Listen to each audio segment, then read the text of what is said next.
glace repaît par terre. La foule sort, se disperse. Reste deux femmes et un parapluie. Hello. Hello. How are you today? I'm really good. Thanks so much for inviting me down here to Brighton, and particularly to this cellar. I'm assuming you're not going to kill me, but if you do have to, it's a really gorgeous place to be murdered. Yeah. So. This is creepier Yeah, than the first time we met you. What was the first time? It was after Outspoken in London. Okay, yes. We approached you after the show. You were having a cigarette. We're like, hi. That's when you I want to be recall now. approached. Yes, yeah.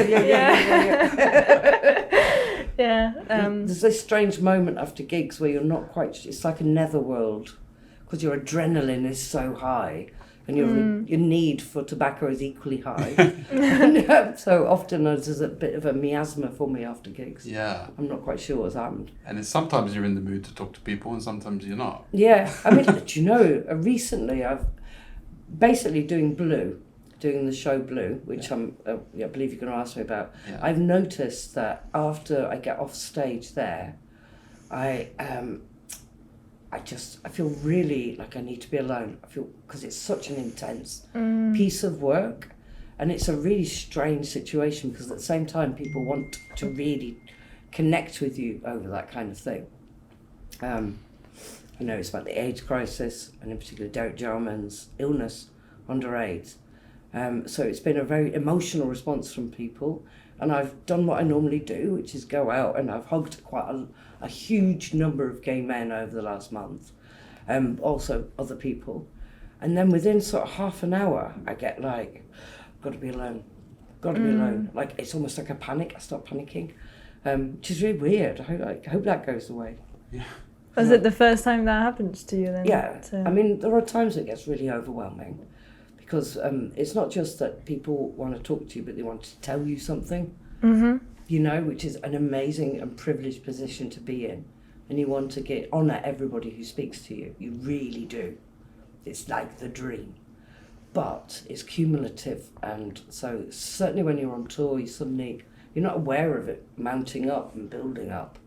But people come with you, and you'll sign a book, and then they'll tell you something, which can be really the first time they've told someone, or something they're still working out for themselves, or something just horrific, But either way, whatever it is, it's a vital, important, treasured thing. Yeah. So I'm a bit concerned about my need to be on my own at the moment. So for context, Blue is a film by Derek Jarman. Yes, so it's a film that was made 30 years ago, pretty much 30 years to the month of May. And it was made by the cinematographer, the queer icon, Derek Jarman, who I knew from a very removed level. I was on the periphery of the Dungeness scene. So one of the things he's very famous for is that as well as a filmmaker, he's a diarist, he's a writer, poet, and an activist. So he was huge in ACT UP, which was an activist group that was developed in the 80s in America, came to the UK, and it was us fighting back against AIDS and fighting basically the government, fighting the authorities. That meant that most of our gay men were dying alone, treated in the most abysmal, disgusting way. So he was part of a movement that politicized HIV and AIDS, which is very, very important, alongside a raft of other things. So Blue now is what I've been involved in, which has been directed by Neil Bartlett, and funded by We Transfer, produced by Fuel Theatre. So it's like amazing kind of tick lineup. And in collaboration with the actor Russell Tovey, Neil decided they wanted to do a live version of the film. For those who don't know the film, what you get is roughly an hour and a half, I think, in the cinema of a blue screen. That's all you see. And then over the top, you hear the usual actors in Jarman-esque films reading bits of his diary. So we've got the diary, and we divided it up between my voice, Russell Tovey's, Travis Alabanza and Jay Bernard. And we've been touring across the UK, and the tour sold out in half an hour. half an hour. Yeah, I wanted to go. I was trying to get tickets for the one in London. Yeah. I couldn't get to it. Yeah, I missed the one in Brighton. I think we were So working. Theatre Royal in Brighton was our opening night, really, and Yeah. I think they chose a really great place for it because if you can imagine, it's not like a normal performance at all. So you're using intimate voice and you're using intimate actions, because what you're doing is you're kind of putting the audience into this strange meditative state. We have, touring with us, we're extremely lucky, got Simon Fisher-Turner, who was obviously part of the Jarman crew and wrote the music to all these other films such as Caravaggio, etc., and worked on them all. And he's creating live music. It's very, it's like a soundscape. It's very abstract. And it really does, when we've all four of us first started to do it with the lights and the music, we all kind of went a little bit like that and then had to pull ourselves out. So it's kind of like the inverse of a show. It's the opposite to what you would imagine, but at the same time it has this incredible impact. There are extremely long silences that we hold in it. It's the hardest thing I've ever done, as you can tell. And was each performance very different, or? Yeah, I mean it was, because it was according to who was in the room and the space itself. So Brighton Theatre Royal was 1,000 silverback gay men, silverback dykes, young queers and trans, and as a consequence you were in with family and family who directly experienced what was being talked about, as well as those learning for the first time. You know, and that was a very emotional performance. About 5 minutes silence at the end when we finished. Nobody clapped or moved. You could just hear people crying. It was pitch black in this huge theatre. Then we move on to Margate, which is obviously a much more, it's the Turner Contemporary, so it's concrete and glass. You can get far less people in. And they did a really odd thing. That kind of attracted more of an art crowd, because obviously he's an art icon as much as a queer icon. And they lay down on the floor. And they very cleverly, they put blankets out and things and cushions for people to do that. And they just grabbed the audience. The audience got up and lay on the floor, and they hugged each other. They had blankets over them, and because there isn't anything to see apart from the blue screen, you know, and the idea is lights are off us, you can see our lips, or sometimes I think at the Tate you could see all of us for the first time, but we didn't know. So by that point we got really relaxed. We're not keeping totally still, we're like in between our moments, you know. A very, very moving show, and really necessary for these times. Yeah, and so this film, whereabouts were you in your career at that point when this film came out, when you first saw this film, Blue? So, 30 years ago, I was right at the very beginning. I was probably still at uni, which is where I met Derek Jarman. Oh, you met him? Yeah, I was on the sort of periphery. I met him a couple of times, Yeah. but I was never old enough, or I was right at the beginning. And also, I'm female. That isn't to say that he only ever supported men, but there was a gay coterie, you know, and it was, which I think should be respected, and I certainly respected it as well. So I was just starting, and he came to my uni because he was a mate of Alan Beck, who was one of the British Sisters of Perpetual Indulgence, and also the founder of the Pink Paper, one of the founders. So they were good friends and came in, and I just hung around in a really creepy way. So double the wisdom. You get it. Yeah. But what does it mean to you now, though, to be part of this for him? Just the you know, most, having that. The most extraordinary honour. Like, so Neil Bartlett called me to a cafe in London, which was quite a long way from where I lived, but I was like, this particular cafe, okay, so I go. And it was Derek Jarman's cafe, so that's why we're meeting there, and so that he could say, and this is so-and-so Tanya, who's so used to serve Jarman, and, you know, this place run by the same family. Yeah. And it was a very slow kind of introduction to the idea of the thing, But I just grabbed it straight away. I grabbed it, and I didn't know who else was involved at that point. Yeah, and how was it for you to share this experience with other artists? Superb, like absolutely brilliant. So I know Jay Bernard really well. I've known Jay since they were 15 because I used to run SLAMbassadors. I founded the National Youth Slams.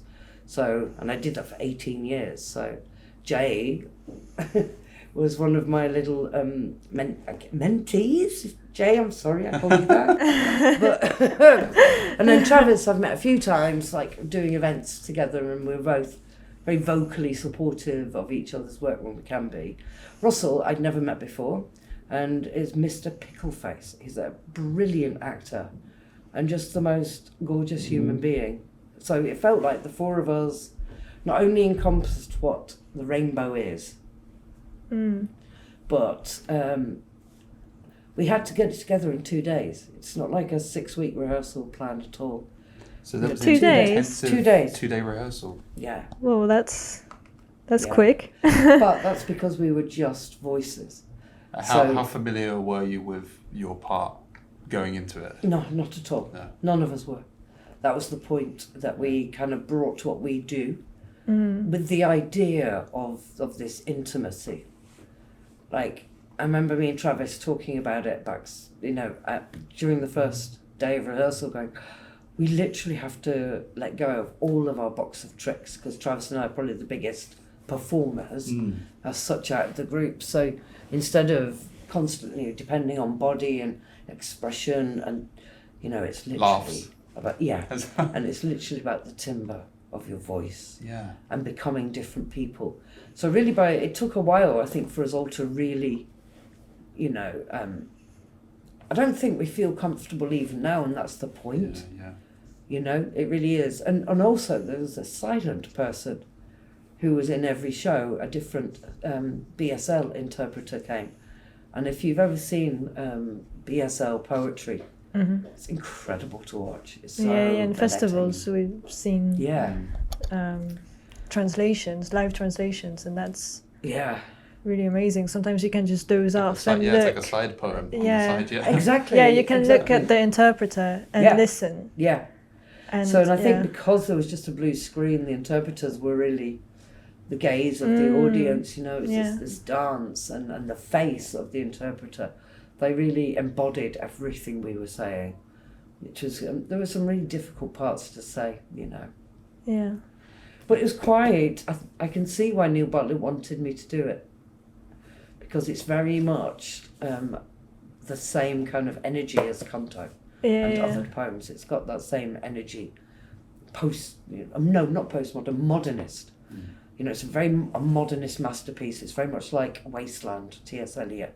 So you have influences coming from across mainly Europe, that inform his diaries. And it's a little bit like Canto in that respect, and the unifying idea behind the production. So you can talk about one specific thing, HIV/AIDS, how it affected gay men, but in doing so, it embraces the whole of our community and brings us all in for a moment, And I think that the projects are very similar in that respect. And because this is a recounting of the dead and an honouring of the dead as much as Blue is, there's a point in Blue where I say names of people who've died, which I do in Canto as well. So there was a couple of names that Derek had written, and then we added more from all of us that were meaningful to us, really to honour them, but also from a performance perspective, when you say somebody's real name, it makes you really feel. And when you really feel, the audience really feels. And there's no acting or hyperbole involved in it. It's just a fact. Yeah, so it takes a lot out of you to perform it each time. Yeah, can do. I think Does do. If I'm going to ask you a very general question, so in the preface of Canto, you come with this idea that even though we think of this day and age as the era of the gays or whatever, golden age of the gays, it's actually not. Oh my God, no. This is so much more authoritarian, it's so much more restrictive within the community. Without, what we had was everybody hated us. Everyone hated us. Now what's happening is, and I feel like it's a project. I'm not sure who's done it, but we're more volatile toward each other than we ever were, ever. People talk about the sex wars in the 80s and 90s, but all of that was done via books and by letters in magazines, which would take weeks to publish. You know, we don't get the social media. I think is responsible for quite a lot of division and for celebrating it's not even celebrating difference, because we used to say celebrate difference. We are different, but this is hyper individuality. That's what it is, and it makes me feel it's got more to do with uber capitalism than it's got to do with my people, not to do with the LGBT plus people. So I think, and the more I travel around the world, and in particular Europe, the message I'm hearing from everyone, however they identify, is that they want to come back together. Everybody needs to come back, because Chechnya is only 5 hours away. Poland is only a few hours away. No, and Hungary. And we know what's happened in Uganda is getting closer and closer. And the real enemy is not each other. We've got rows, but we're a family who've fallen out. We have to stay in the same house. And I think that's why I think the golden age of the gays was definitely the late 80s and 90s in the UK, because it really, we knew everybody hated us, and the feeling amongst us was so powerful and strong that that feeling gave birth to hundreds of dyke nights, gay male nights, mixed nights, lesbian, gay, bisexual centre, all of these spaces that I think we're all hungry for again, in an inclusive manner. It's kind of a theme of canto, isn't it, where it's kind of a diminishing of venues. Yeah. Has it been diluted, do you think, or just there's less of them? I think, it depends how much of a conspiracy theory you want to put in, but let's just say the most successful civil rights movement in Western history is self-immolating. And if you look at other movements like the Black Panthers in the UK, was it 50 years later or 30 years later they discovered they'd got a desk in there, which was about putting officers in to disrupt the Panthers. So I don't know. I feel like I feel we're in a good kind of position at the moment, talking to younger people some of whom are really inspired by a lot of the older stuff coming out, because they didn't realise they could have all these spaces that every night of the week you could go to your own place, which is like a community centre, and meet up with one another. And you've got a kind of version online, then nothing replaces the fact of the human in a space. So, for example, I might really dislike you. Like, say your politics are like... You never know. Say you have some dodgy views around, asylum seekers or whatever, but we're all queer. We end up in one space, and online, I'm going to tear you apart. But online, and then you might have like problems with me and the way I think. But what happens when you're in a space together is that you negotiate those issues in some way, and you find a way through it. Probably not a good example, the asylum seeker thing, because I've just been you. But the issues to do with ourselves, say, rather than that, not that asylum seeking isn't to do with, of course it's a huge part now. I would like to see more work creating the Rainbow Railroad to get people out of Chechnya, to get people out of Uganda, and for our efforts to really, as a community. And I believe, you can't see this space, guys, but this is perfect for our underground HQ. It's full of fairy lights. It's very, very dark. Yeah. You cannot avoid people in the room.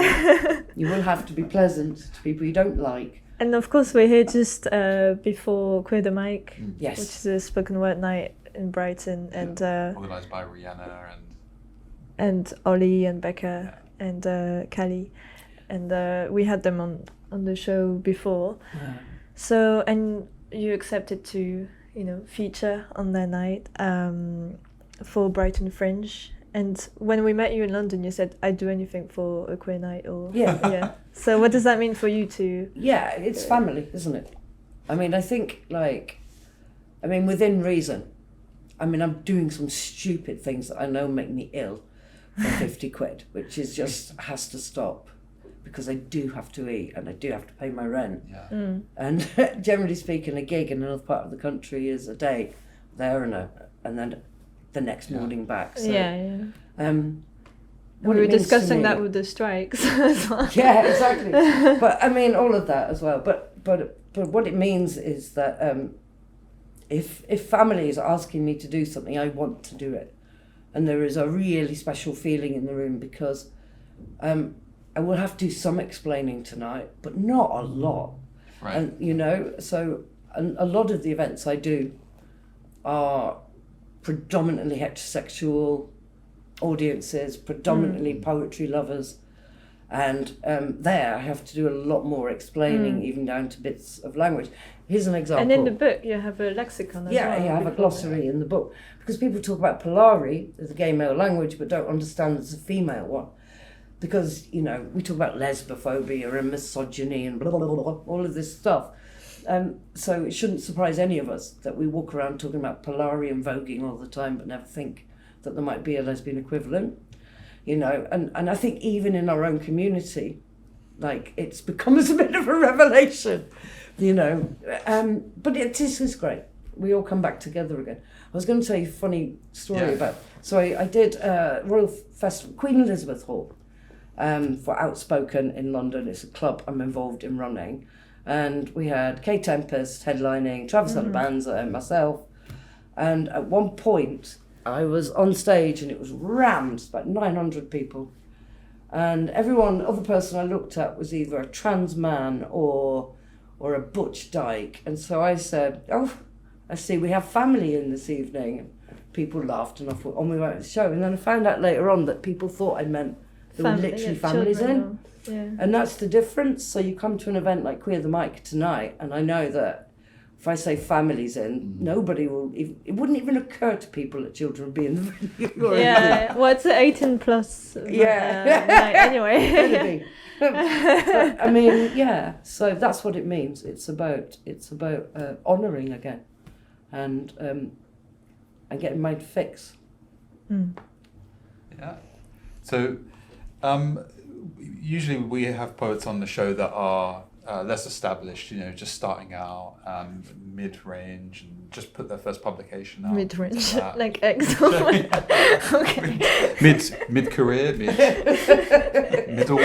Yeah, just published. Yeah. So it's just interesting to ask someone who's so established, what it means to be a poet for yourself. And obviously we've talked a lot about your identity, but where does poet come into that as well? Yeah, that's a really good question, because art is an insistence, and spoken word in particular is the poetry of emergency and urgency, so these things have always been with me. I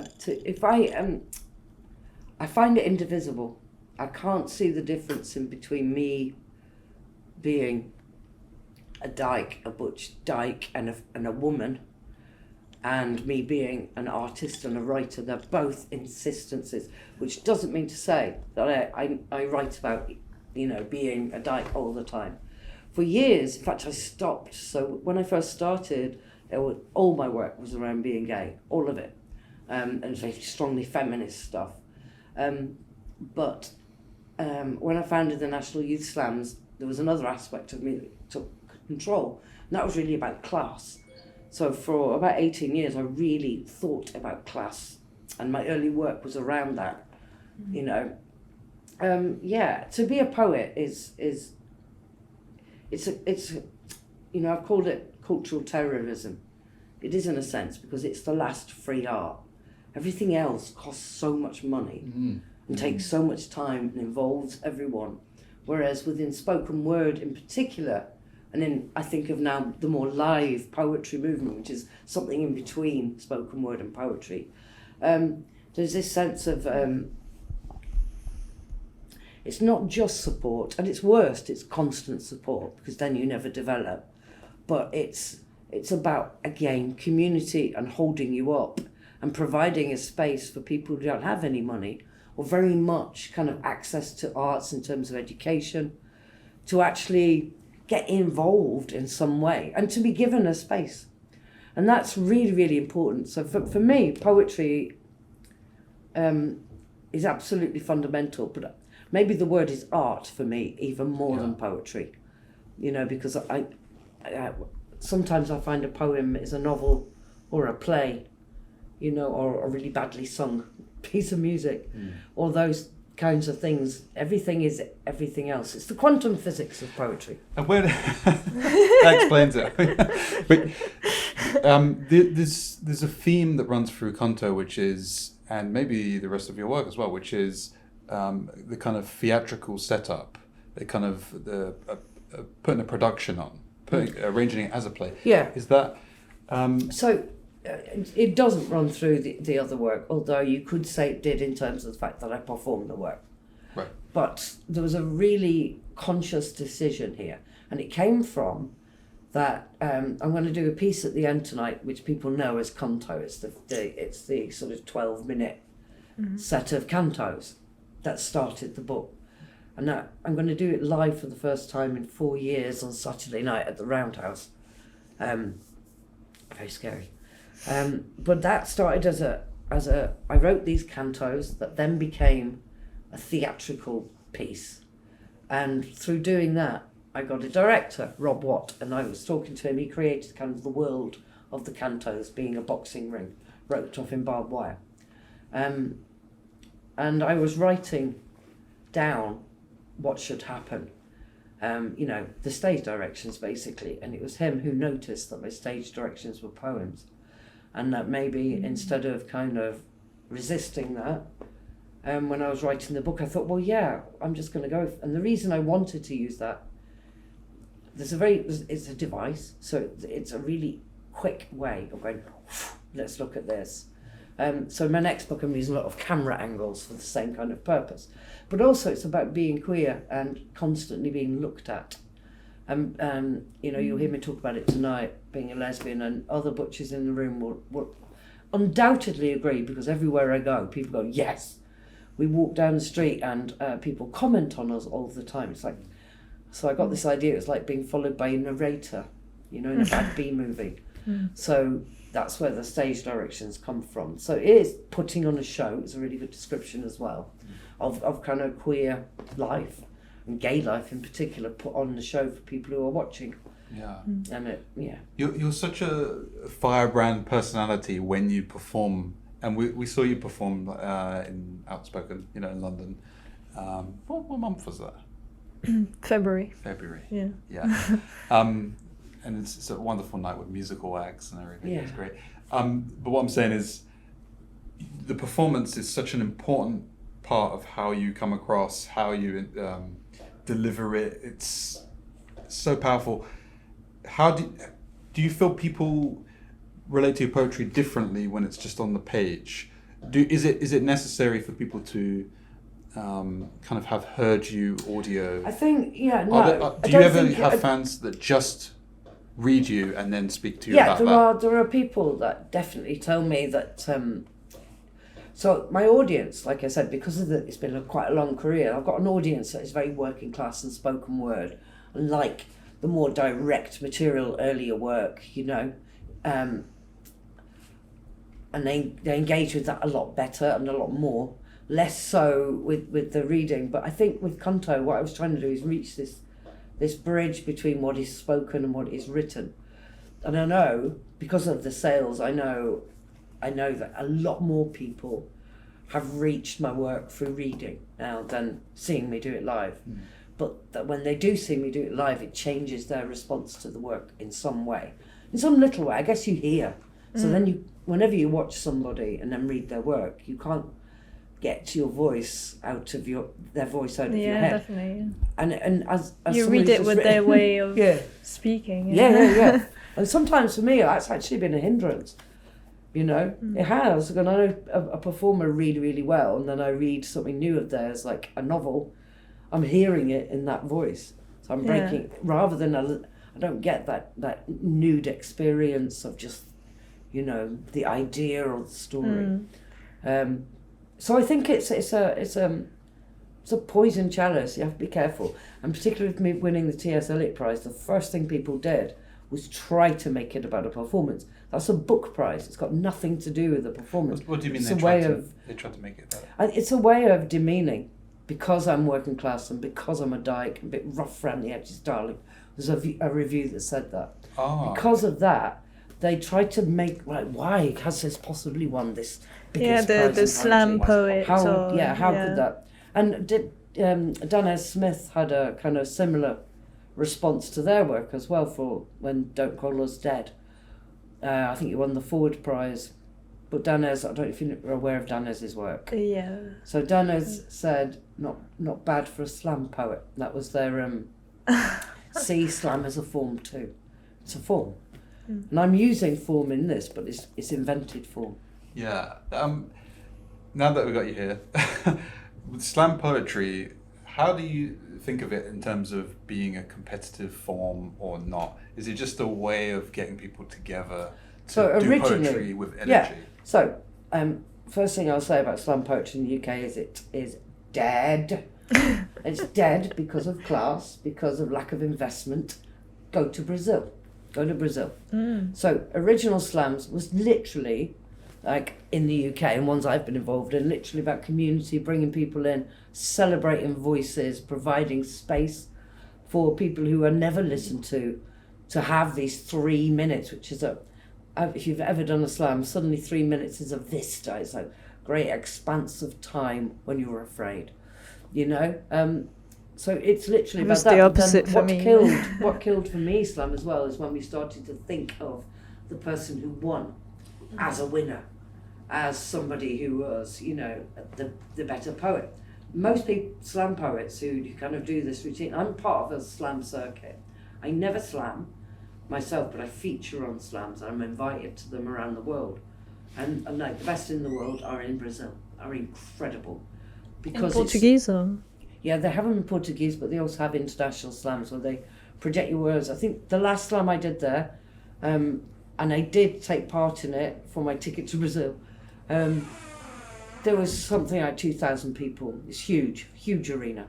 It's very different to the way we do things. It's very political, it's from the heart. And then when we left that arena, we're going along the beach and another slam had set up. Somebody just made a circle with their bodies, and there were poets from all over the world just suddenly joining in and doing that, because that's what it's about.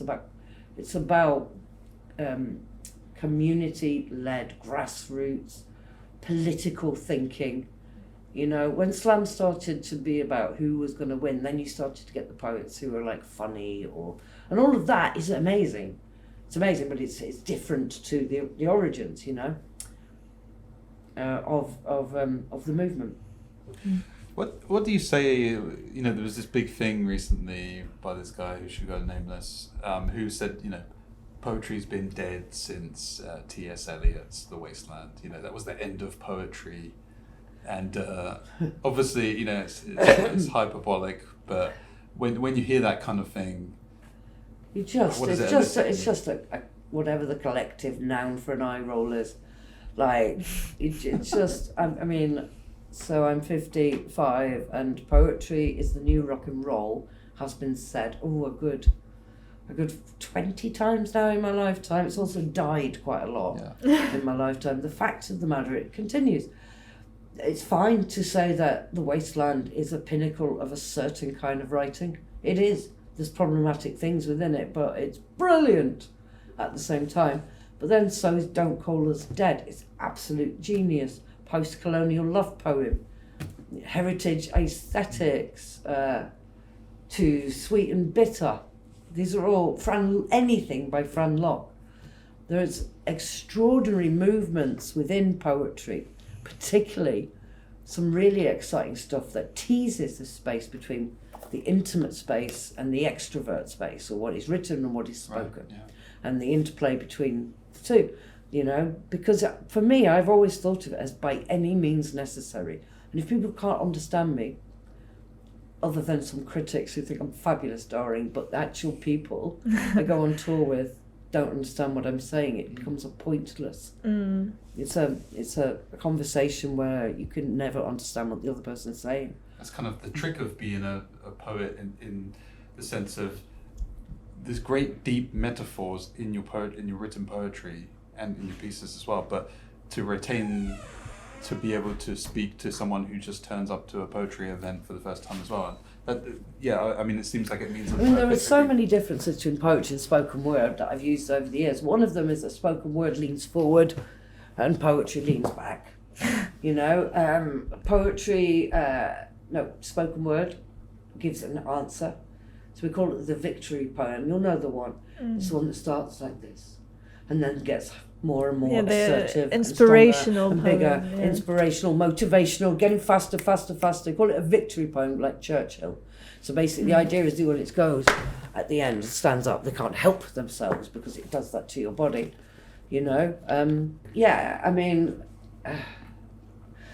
poetry can just give you a glimpse of something. Poetry doesn't give answers; it asks questions.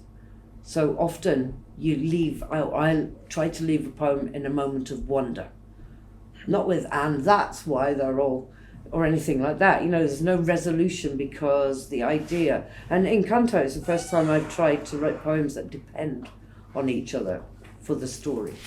So it's a narrative, which you see more clearly in the stage play, which is just this, arranged in a slightly different order, things brought up. It's just the same poems. So you get a lot more.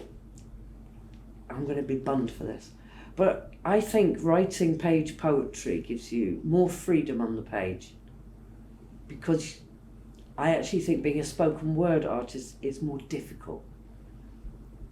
For example, because I'm half and half tonight, you'll see that I go up with my book. I've already written it, and none of it was written to perform at all. It was written to be read. But I've worked a way of saying it out loud. And only at the end will I let go of the book and go to spoken word for the last 15 minutes. If I was a spoken word artist, if I was doing like say I was with Songs My Enemy Taught Me, that tour, then you're memorising an hour's worth of stuff. Yeah. I find spoken word so difficult because of the memory. Yeah, definitely. Yeah, but that's a huge part of it. I don't think you actually, and the reason I do carry my book is I'm trying to show I'm on the bridge. But you don't need to memorise poems. You don't. You need to know them. And the written poem is a medium. Yeah. So there's between you, the page, and the audience or the reader. Yeah. Whereas spoken word is you to the person straight away. Yeah. Directly. And it has to account for things like, I've lost a tooth, so now I'm slurring, and that changes the way I come across. Or, I'm 5'3", but in this poem I'm 6'2". There's the physical reality of the poet, that the artist is in the space with you and is part of the work. Yeah. And it's very high energy. Yeah. I think. Yes, it really, really, really, really can be. Not that, I've written, I've read some incredible page poems. And the best ones want to leave the page. They migrate. And running outspoken, the old definitions are no longer useful. To define... Of poetry and spoken word. And to stop page, to confine a poet to the page. There are some incredible readers of their work out there, but it's now spoken word now. No. It's not written of the body with the body in mind. It's like the early poems I'll do this evening. Yeah. You'll see they're not written for the body at all. It's just... Yeah, and we spoke to Wayne Holloway-Smith at the Verve Festival, and he mentioned your work there. And so where did you guys first meet? We met through a mutual friend, Anthony and Axaguru. And so I think Wayne was somebody that we were going to have on stage at Outspoken.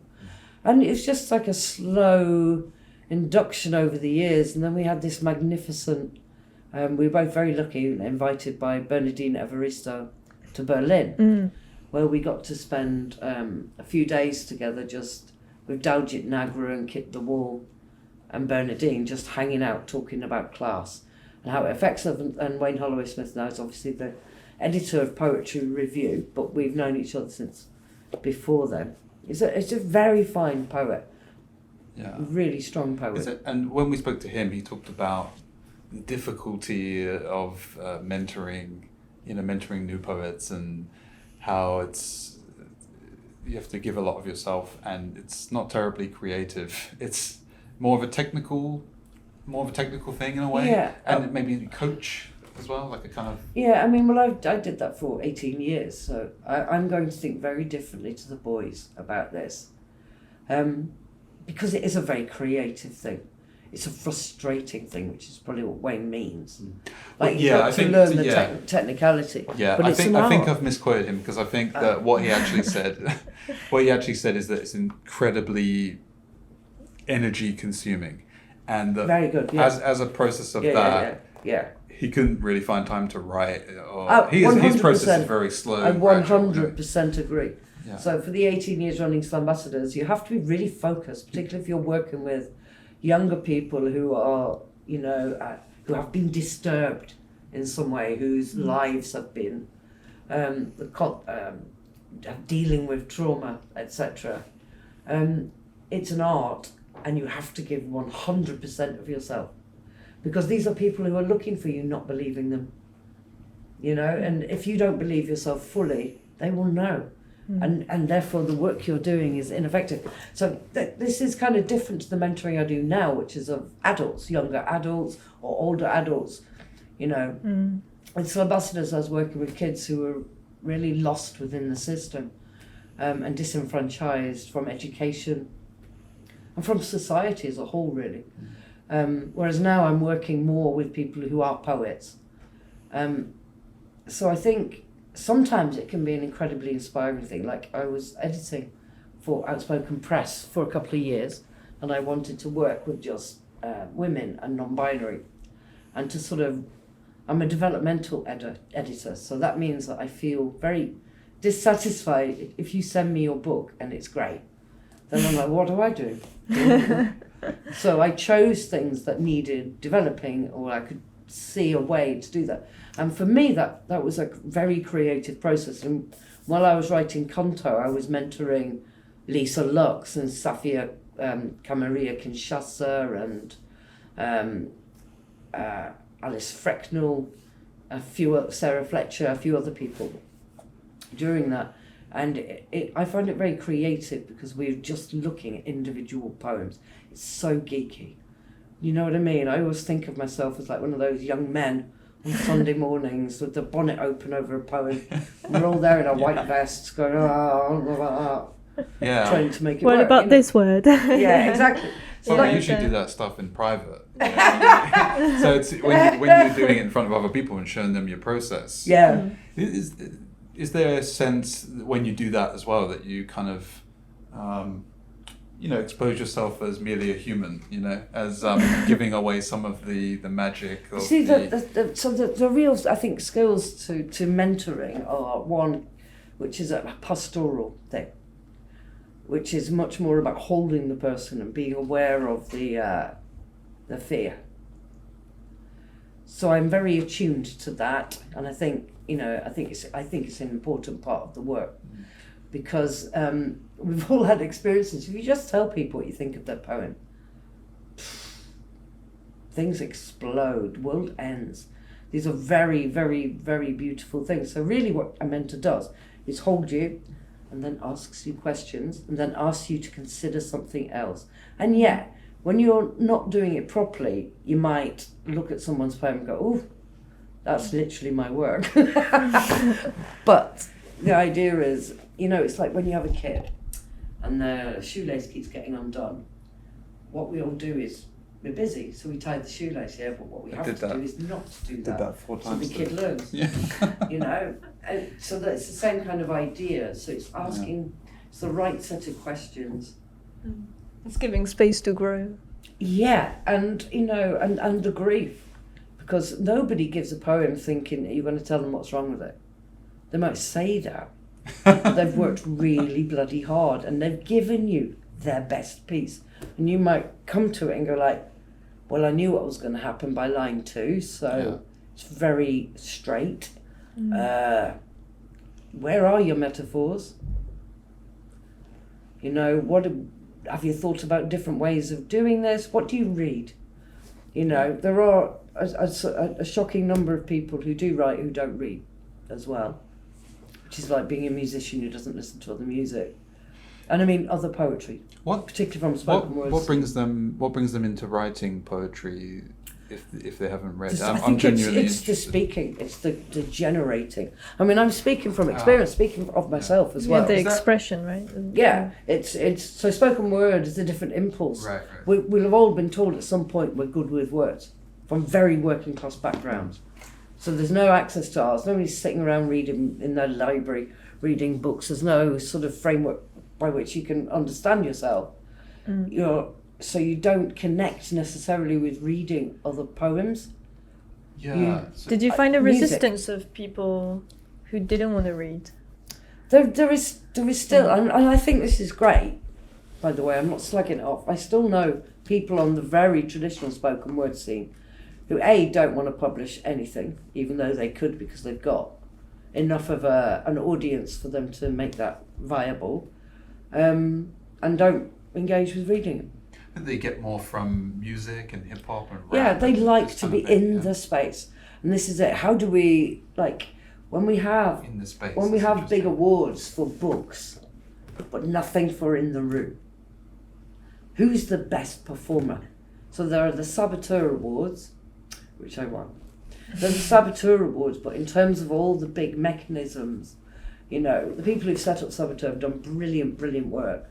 But needs a lot more investment for us to understand that a live night, spoken word deserves the same critical reflection as a book, and the same kind of honouring of it as well.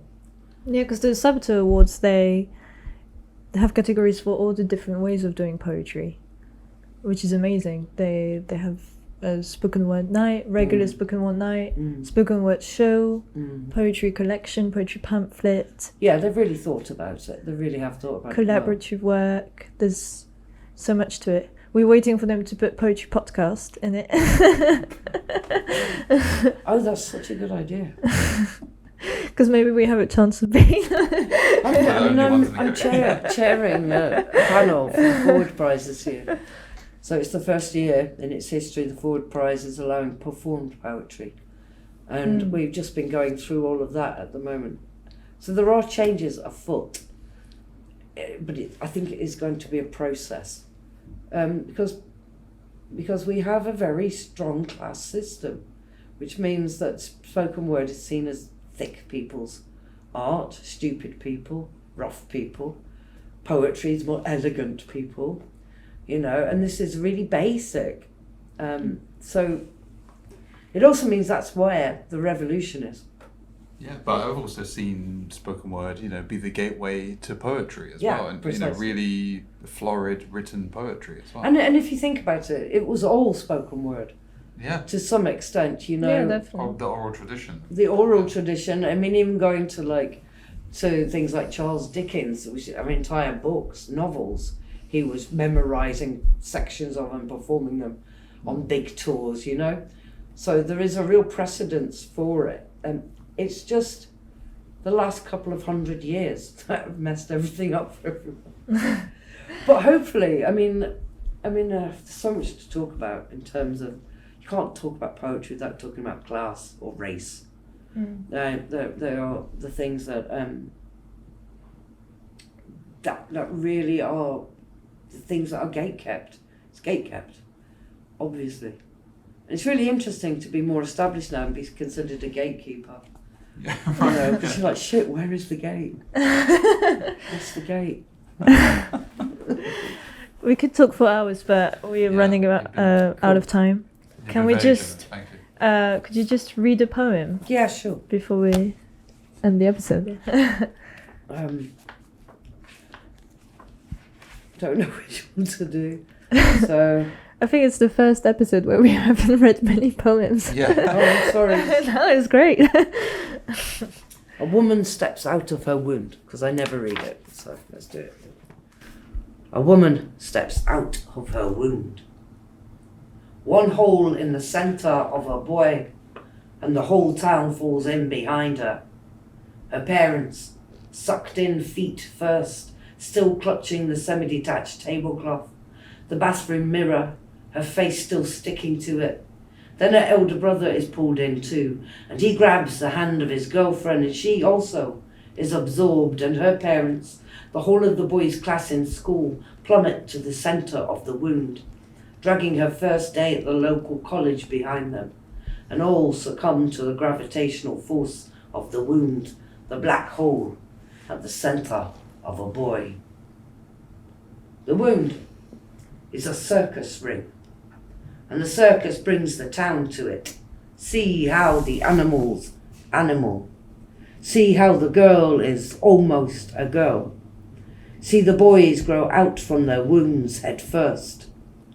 When the trapeze artist loses her grip on the narrative, the townsfolk watch silently as she tumbles to a dust that they draw a Venn diagram of a wound and an exit in. When the ambulance comes, it flashes a bright blue gash, and its gaudy O is a pinhole in a door. You can see the future through the hole in a girl, the doctor says. And the boy leans over, sees herself step out from the wound, whose edges applaud in red velvet grief, sees herself wear her wound as a cape, a caul that she raises as one of her own, dresses in schoolboy suits. Well, well, well, the doctor smiles. It must be true. What does not kill you makes you make you. Thank you so much. Le cinéma se répète par terre. La foule sort, se disperse. Restent deux femmes et un parapluie au coin de la rue. Papotage féminin de voix. La brune rit, secoue ses cheveux.